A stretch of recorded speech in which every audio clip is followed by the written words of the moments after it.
right, so today the question we're going to deal with is the survival of the Roman Empire in the East. Why did the empire based in Constantinople survive, whereas, as we saw last week, the Western Empire based nominally in Rome, at times in Milan, at times in Ravenna, collapsed in the 5th century. We're going to take a long view of survival in the East, that is from the 5th century to the mid-9th century.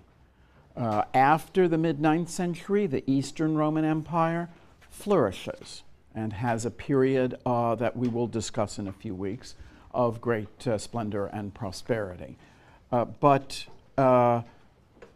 this long view is justified by the fact that for 400 years or so, this Eastern Roman Empire faced tremendous threats of invasion, sieges, difficulties dealing with all sorts of nations and peoples, and at the same time internal division because of religious controversy, or what the people who won called heresies.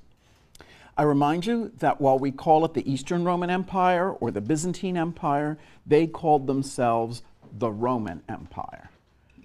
No adjective, no qualification. They were the successor to, and if they were the only successor, tough luck. They were the successor to the Empire of Augustus, the Empire of Diocletian, the Empire of Constantine. In their base, before the 7th century, they were, as you see on the map. The map really shows them more or less at their height. Eastern Roman Empire, notice that it goes as far as Spain in the Mediterranean. This was the accomplishment of Justinian, an emperor of the 6th century whose reign marks a kind of apogee, a height of power of this empire within this period of crisis. So while I'm saying that we're dealing with about 4 centuries worth of sieges and crises, there is this period in the 6th century in the reign of Justinian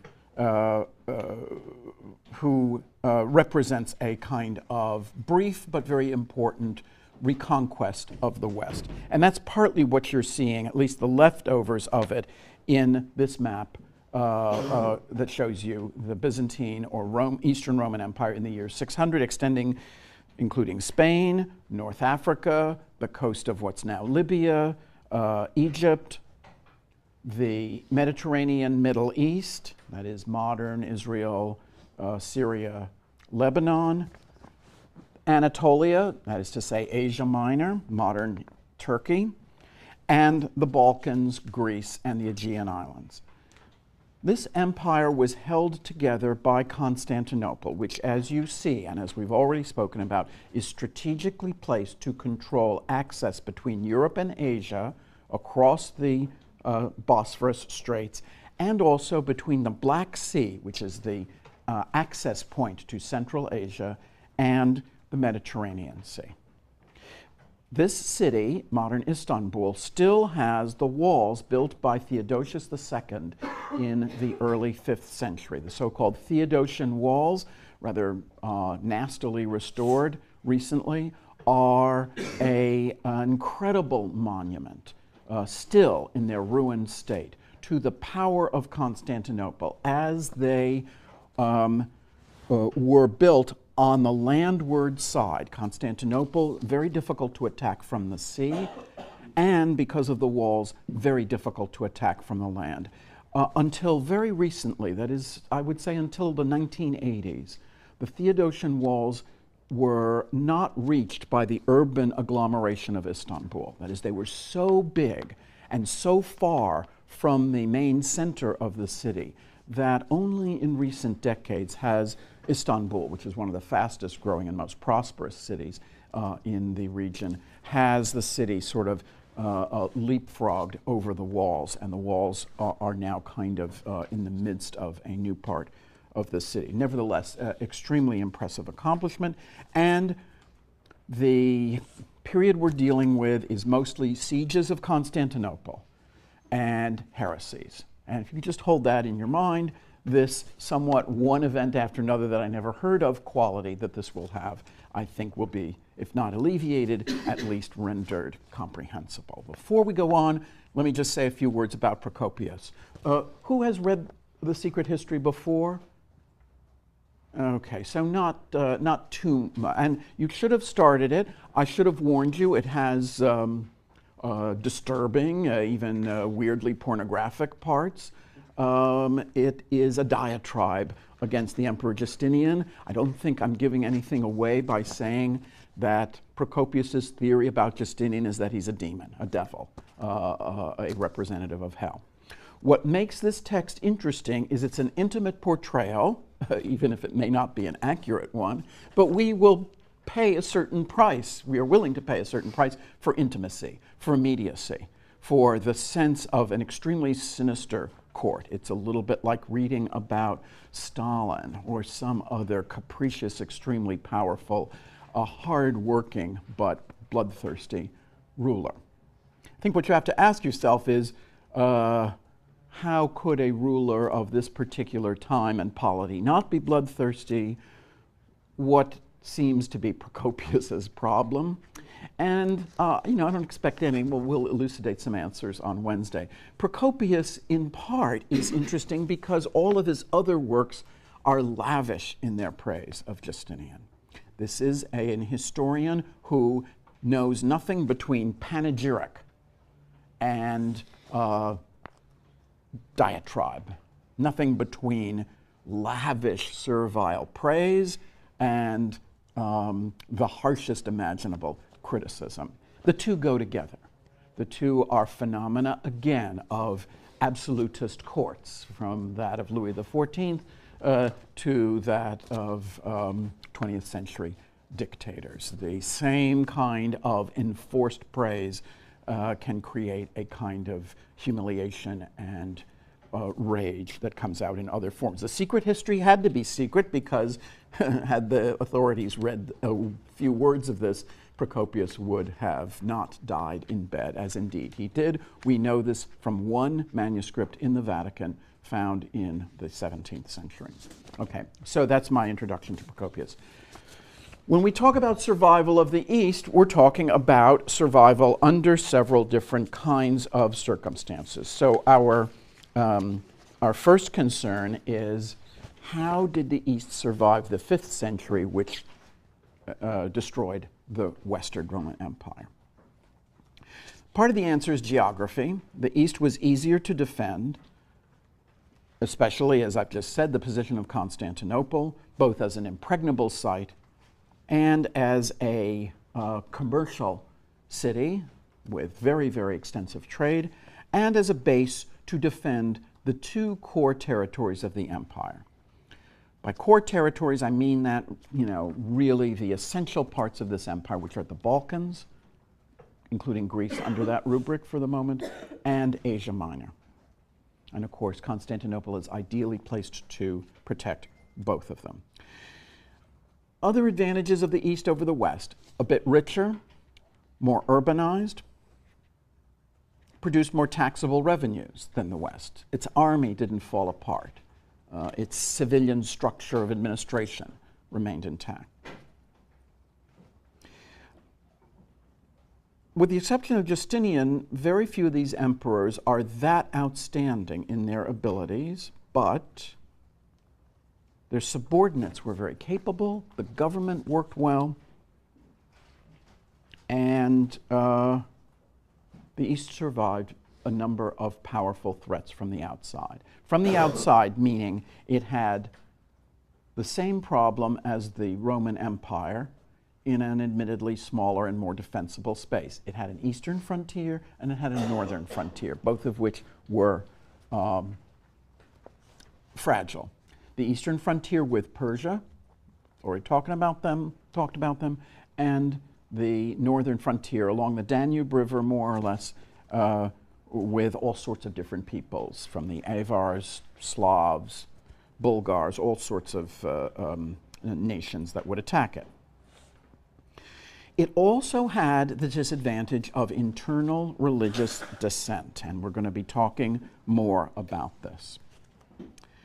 These problems eventually did affect the East adversely. It would have a period of pretty radical decline, not so different from that of the West, beginning in the 7th century. This decline can be seen in the abandonment of many cities or their much smaller population. We've already seen that as a feature of the West. In the loss of territory. We're going to be talking about Islam and the Arab conquests, but they begin in the 7th century and very quickly result in the loss, from the Byzantine point of view, of Egypt and the Mediterranean Near East.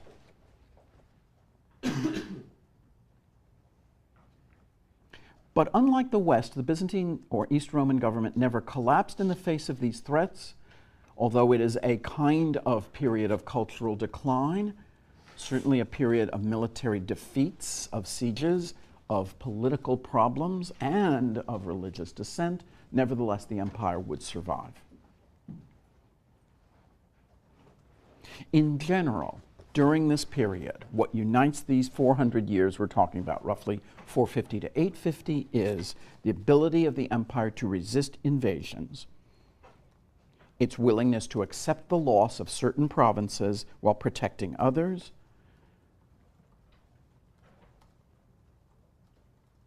and its domination of Constantinople over its region. At the opening of our period, cities like Alexandria and Antioch are extremely important. Their importance within the Byzantine Empire declines. But in order to understand some of the internal problems, we're going to have to talk about heresies. I think I already apologized for having to talk about heresies, and I think I already explained why it's important. Questions, remarks, denunciations? Okay.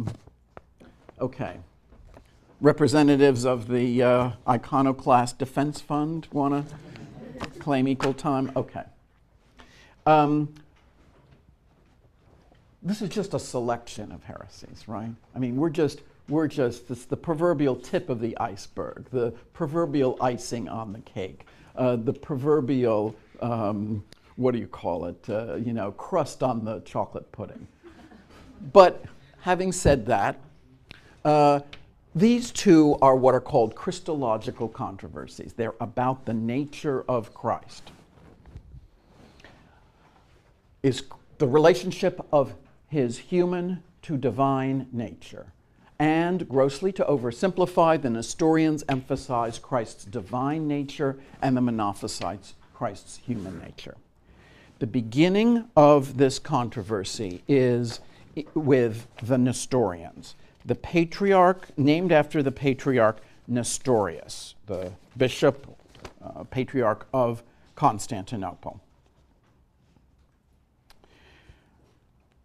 Nestorius seemed to teach, and he's patriarch in the 420s.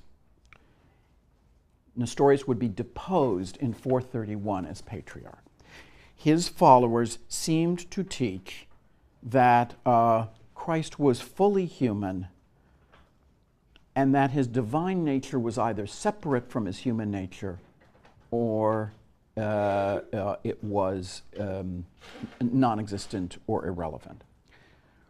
I should remind you that the problem is posed by Christ being God and yet being crucified and suffering and dying.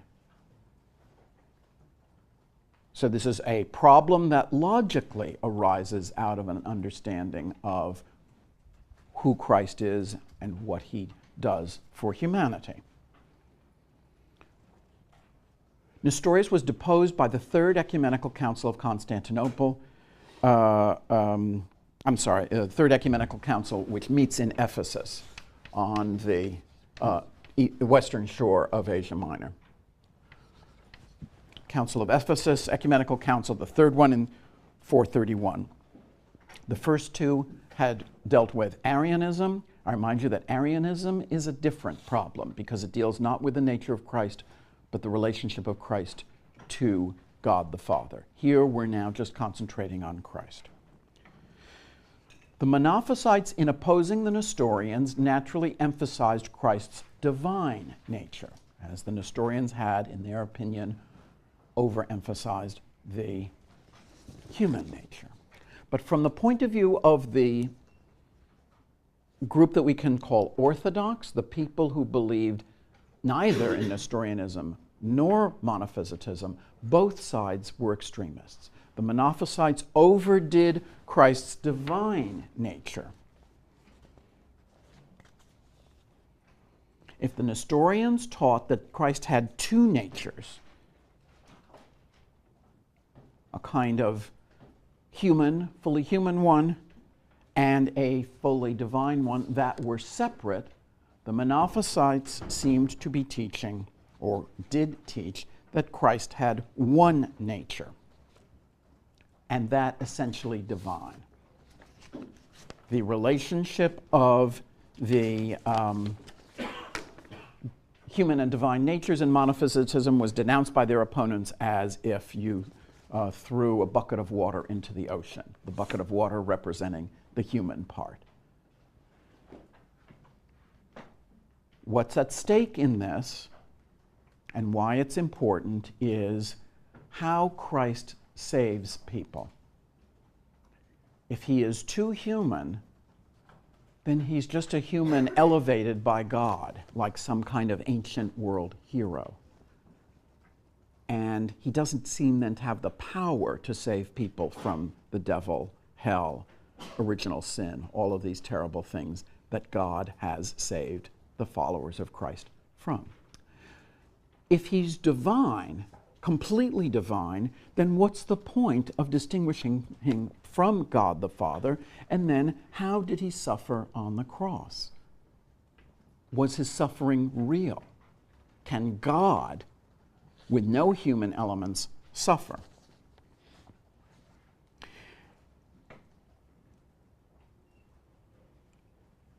Questions about this so far? We understand the difference then. And we sort of understand what's at stake. Sort of because maybe we're thinking, I hope not, because you're not in a medieval frame of mind if you're thinking this. You may be thinking, though, nonetheless, well, why don't they just agree to disagree? Or something like, hey, you can believe in one nature, I'll believe in two, or you can believe in two separate natures, I'll believe in two natures coexisting. And, God will reward your good intentions. That's really the problem, is that we live in a society in which, at least, so we may think, enlightened people don't really impose their beliefs in detail on others. We're not really interested in theology that much. But the Bible, I've got to admit, does say that it is important to have the right belief. The Bible, particularly, but not exclusively the Old Testament, is very bad on rewarding good intentions. The further back you go in the Bible, the less are good intentions rewarded. Lot's wife was told not to look back. She looked back, she was turned into a pillar of salt. Nobody said, oh, okay, you didn't mean to look back, or human weakness. That's just it. Or the guy, now I'm betraying my ignorance, who drops, or he stumbles as they're carrying the tabernacle back to Jerusalem from captivity with the Philistines. Is it Uzziah? Well, anyway, I shouldn't get started on things I'm not sure of. But the guy stumbles, and God strikes him dead. He stumbled. Nobody asks him, oh, I'm sorry. I didn't mean to stumble, or, a little rabbit ran in front of me. He stumbles, he dies. That's it. God wants you to understand what's going on insofar as you don't make errors. Therefore, the right understanding of Christ's nature is important. It's not just a matter of convincing other people, that one band is better than another, or one kind of game is better than another, or one team is better than another. It is crucial. Gregory of Nyssa, himself a theologian, writes about 500 AD or so that the mood of theological controversy is so great that if you go into a shop and you ask about your change, he says, the shopkeeper philosophizes about the begotten and the unbegotten. If you inquire about a loaf of bread, the baker will reply that the son is inferior and the father is superior. And if you ask if your bath is ready, the attendant says that the son is made out of nothing. Now, all of this is a satiric a remark about the way in which ordinary people are caught up in this religious controversy. It is not exclusively a matter of intellectuals or clergy. But it's a political problem as well, and that's the reason that it really preoccupies us. In the Council of Chalcedon in 451, 454, so Ephesus 431, Chalcedon 451 to 4. Chalcedon also on the other side of Constantinople, on the Asian side of what's now Turkey. The Council of Chalcedon denounced the Monophysites. It basically says that Christ has two natures. They are both perfect, they are indivisible, but they are separate. Two natures, one person, one hypostasis. Hypostasis is a thing that exists in its own right.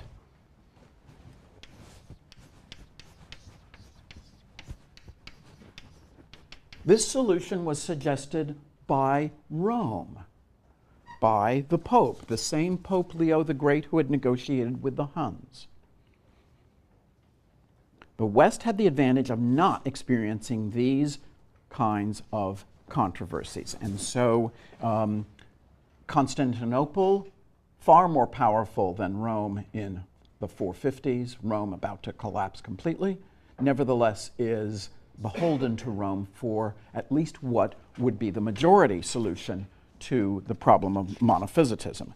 Of course, actually, it's not a solution because not everybody acknowledges the Council of Chalcedon. It provokes a split.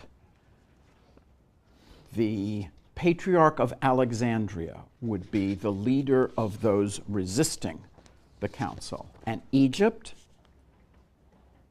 Syria, and to some extent Lebanon and Palestine would be Monophysite, steadfastly. Indeed, the survivors of the Monophysites, that is the modern day representatives of this part of Christianity, are the Copts in Egypt, who form 10% of the population, Christian Monophysite, and the Christians of Ethiopia, who form a little more than 50% of the population of Ethiopia. These so-called Coptic Christians are the descendants of the Monophysites. The Nestorians also have some scattered followers in the modern world. They were very strong in Central Asia. And if you've studied things like the voyages of Marco Polo and other Western travelers in the 13th century, the people who interpret for them, who help them, who sort of acquaint them with Central Asia and the Chinese Mongol Empire are Nestorians. But we're kind of going to leave them out because they're not a political problem for the Byzantine Empire. They're pretty much exiled. The Copts are an internal problem, and the Monophysites or Copts do not like the Orthodox, the Byzantine emperors. The Byzantine emperors try to compromise with them. And I'll mention a couple of these compromises. The Emperor Zeno from 474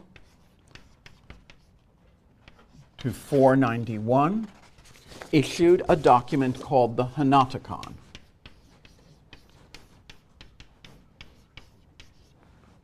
We're back to emperors, we saw as far back as Constantine, emperors trying to intervene to solve religious controversies, right? The Henoticon says one of the Trinity was incarnate, and we're not going to discuss it anymore. So first it says this rather non-committal statement, one of the Trinity was incarnate. And then it also outlaws any further discussion. Nobody liked this. Zeno was succeeded by Anastasius, who was a Monophysite.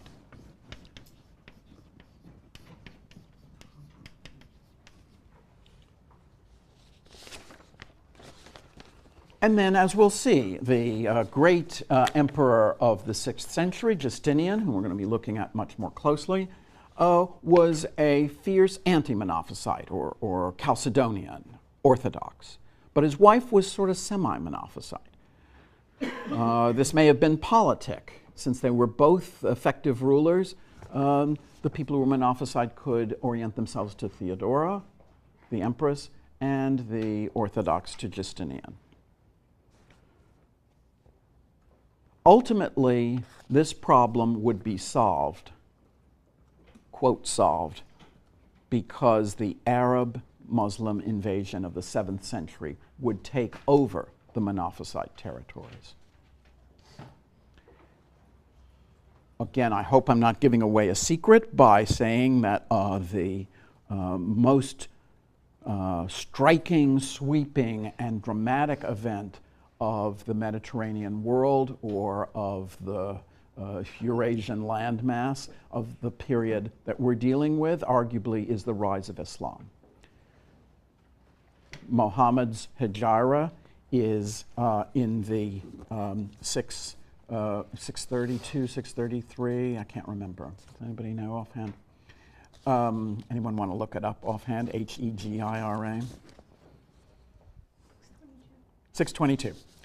622. By 660, Egypt, Syria, Palestine, Lebanon have fallen to the Muslim rule, and they are extending their power as far west as North Africa and as far east as Afghanistan.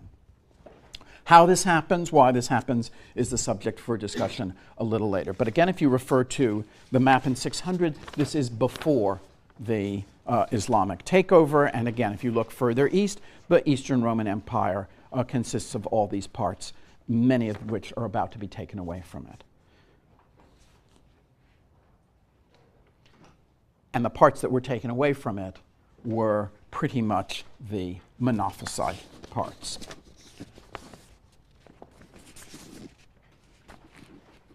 So the 5th century is the story of the survival of the Eastern Roman Empire despite these religious controversies. The early 6th century, which we'll talk about in more detail, is the story of the expansion of the empire to make a stab at reuniting, by conquering the West, what had been the single Roman Empire.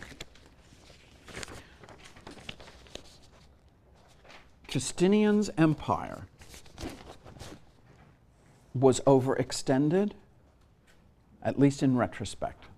This is a reconquest that at least consultants from a later generation would have said was a mistake, an overexpansion. Initially, the main enemy of the Byzantine Empire after Justinian, so in the late 6th century, early 7th century, would be Persia.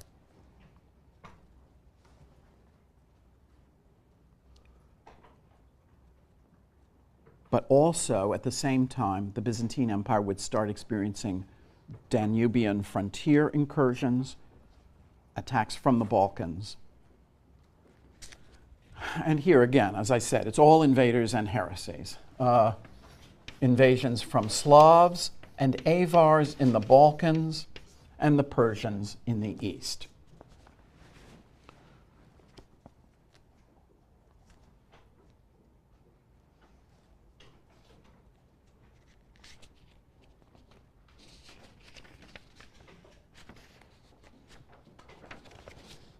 Okay, in 591, a revolution toppled the Persian ruler, who, peculiarly enough, fled to Byzantium for refuge, where the Emperor Maurice, helped him gain his throne back.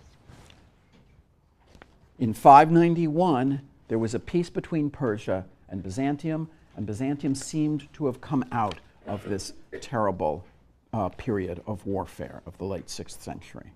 This allowed Maurice to turn his attention to his other front, his western northern front, where the Avars were a tremendous threat to him. The Avars, a Central Asiatic people who come in through Central Asia into the Balkans, and they carry with them, to some extent, the Slavs.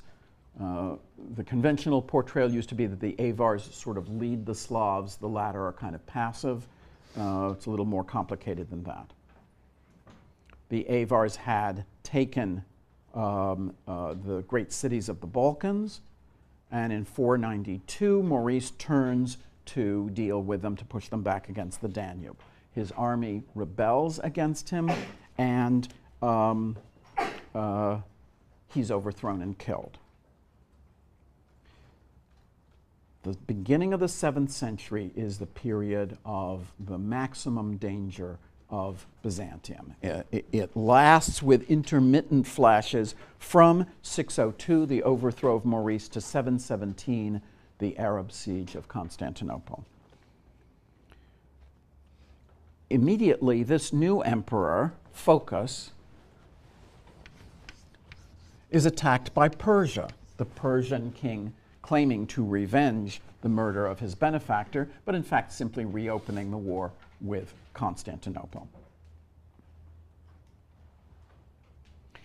In 608, 609, the Persians and the Avars are allied, and the Persians are really on the march. By 617, they have taken Egypt, they have taken Syria, they have taken Jerusalem, and the relic of the Holy Cross has been taken back to the Persian capital. The emperor at this time, Heraclius,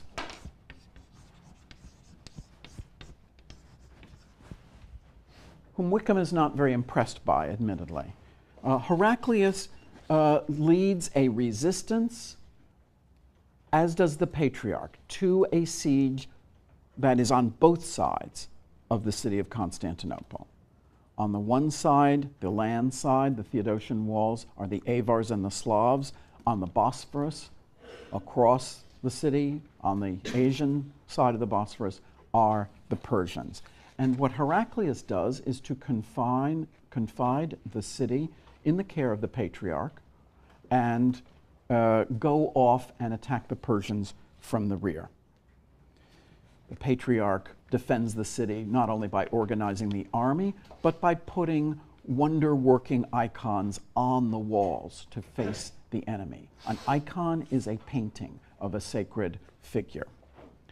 So then it is not a statue, but a painting, and it portrays a saint or Mary or Christ. And in what has come to be called the Orthodox tradition, these remain today a figure of the church, a very distinct kind of aspect of the piety of the East. The church, the Patriarch ordered that the church melt down all of the treasures that had been given to it, to decorate it in order to pay for troops. So the combination of the icons, the money, the spirit of the populace and military means were able to withstand this prolonged siege, at times a double siege of the Persians on the one side, the Avars and the Slavs on the other side. After many years of fighting in the east, Heraclius succeeded in overthrowing the Persians. At the Battle of Nineveh in 627, so this is a 17-year war or so,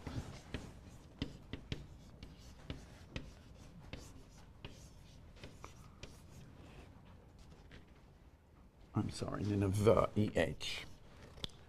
Heraclius defeats the Persians, and the Persian Empire is virtually is crippled.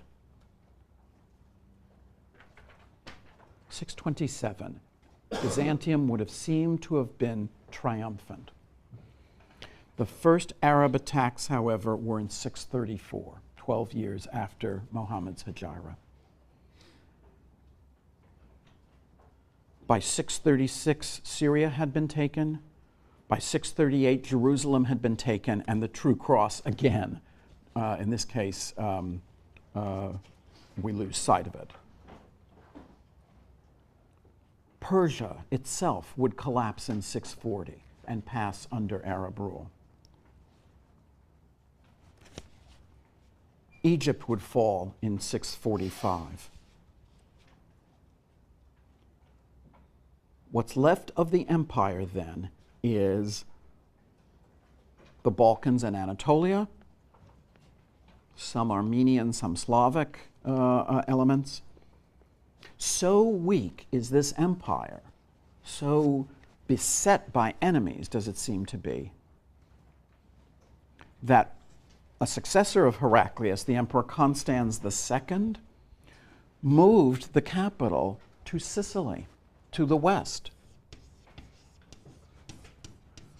Constans II ruled from Syracuse, Sicily, obviously, the original Syracuse. He would be the last emperor to visit Rome, and he was actually the first since 476. So in 662, when he moved the capital to Sicily, we have the spectacle of a kind of ghost emperor visiting a ghost city. Visit of Constans II to Rome, and the severe crisis of the Eastern Empire, beset as it was now, particularly, but not exclusively, by the Arabs. And indeed, in 674, the Arab fleet appeared off Constantinople. In 678, we hear for the first time of the weapon of the Greeks against the Arab fleets, a weapon called Greek fire. Greek fire is some kind of flaming projectile. In other words, something that you can shoot with a catapult or some other propulsion device that will burst into flame. Obviously, you can't launch it if it's already burning. You have to have something that, this is the essence of basic bomb throwing. You have to have something that is not going to, that will explode on impact. Greek fire was particularly effective on wooden ships and on rigging and sails. It would set the ships on fire. And it's a weapon that seems to have been unique, at least for a while, to the Byzantines. But parenthetically, how is it that the Arabs have a navy in the first place? These people who decades before had never seen a river that flowed all year long, who had no experience with the sea, for whom the desert was the sea. It is an example of this kind of very rapid adaptability that we'll emphasize when we come to talk about the Islamic invasions. The East did survive even this attack. The 7th century, we will be dealing with in more detail, is a crucial turning point. By this time, the Eastern Roman Empire, what we're talking about as the East, is pretty much a Greek empire. Justinian would be the last emperor to speak Latin, and the truncation of the empire with the loss of Egypt And the Near East means that it is pretty much a Greek empire and also pretty much an Orthodox empire. Orthodoxy is the Christian faith that stands between Nestorianism and monophysitism. For the time, the Orthodox world in the East and the Catholic world in the West are the same. Their official break won't come until 1054. And as you know, to this day, the Orthodox churches of Russia, Greece, and so forth look very different. And they also have certain doctrinal differences with the West. And that's not our subject for the time being. We do have, however, before the close of business, one more heresy. A heresy that starts to divide the Byzantine Empire in the late 7th century, and that is iconoclasm. Iconoclasm, which Wickham talks about in some detail, and which he tells us to take seriously. What he means by that is that iconoclasm seems to be something that must not be about what it seems to be. It's got to be about something else. Iconoclasm is the belief that images, like icons in particular, are dangerous, and that they lead to inappropriate worship of the image rather than what the image symbolizes. So the iconoclasts believe in banning images of persons. The cross is fine, but not a picture of a saint. Even in some circles, pictures of Christ would be suspect. The danger of this reverence paid to icons is that the icon then becomes a sacred thing in itself, and you've fallen into idolatry. You're worshiping multiple representatives of the divine.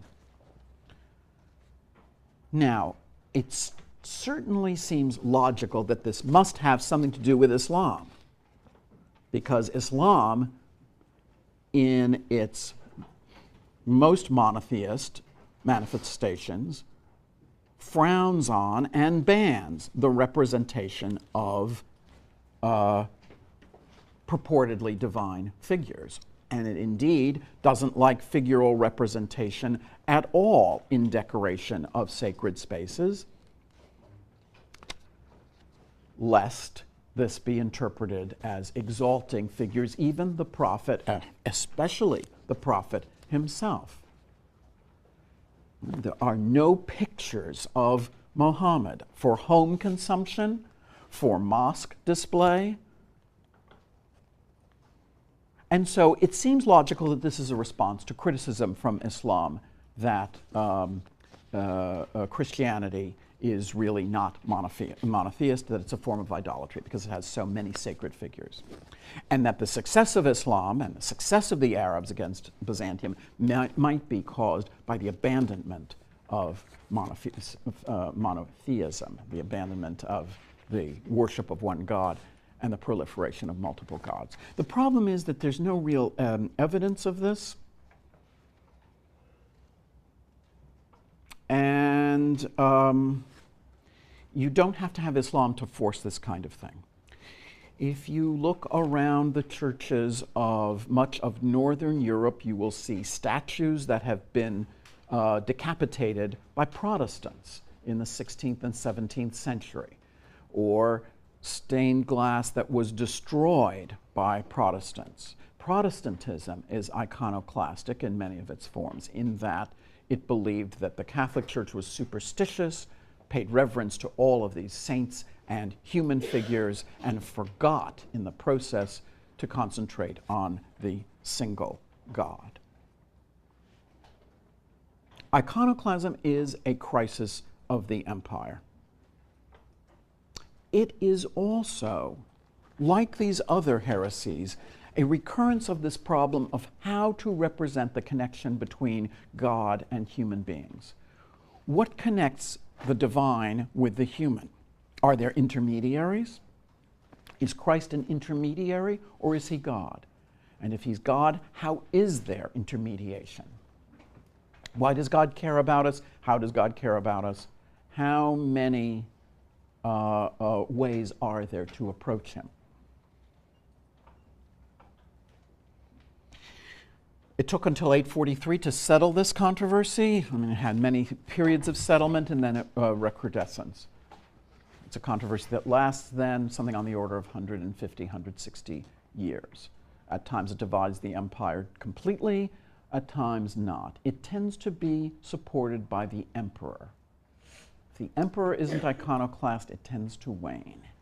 It's supported by the emperors partly as a way of trying to unify and mobilize the empire around the figure of the emperor instead of dissipating the energies around the various saintly figures. So where are we with this empire that seems to consist of only sieges and barbarian peoples and heresies? In the 9th century, it would seem that the cities, with the exception of Constantinople itself, have declined to become little more than fortresses. We seem to be at the end of classical antiquity in some fundamental way of that society built around Mediterranean cities. Society, even here, as in the West, is rural. There's not a whole lot of trade. There still are libraries with books in them, but they don't seem to be read very much. We have very few texts from this era. It's a militarized society. It's an intensely religious one. There's very little secular literature, really at the end of Greco-Roman pagan knowledge. As it happens, however, this period would usher in an era of surprising, at least in retrospect, prosperity for the Byzantine Empire. And we will be talking about that later. On Wednesday, we're going to discuss the reign of Justinian through Procopius and as a thing in itself. And then we will turn to the post-Roman world of the West subsequently. Thanks very much.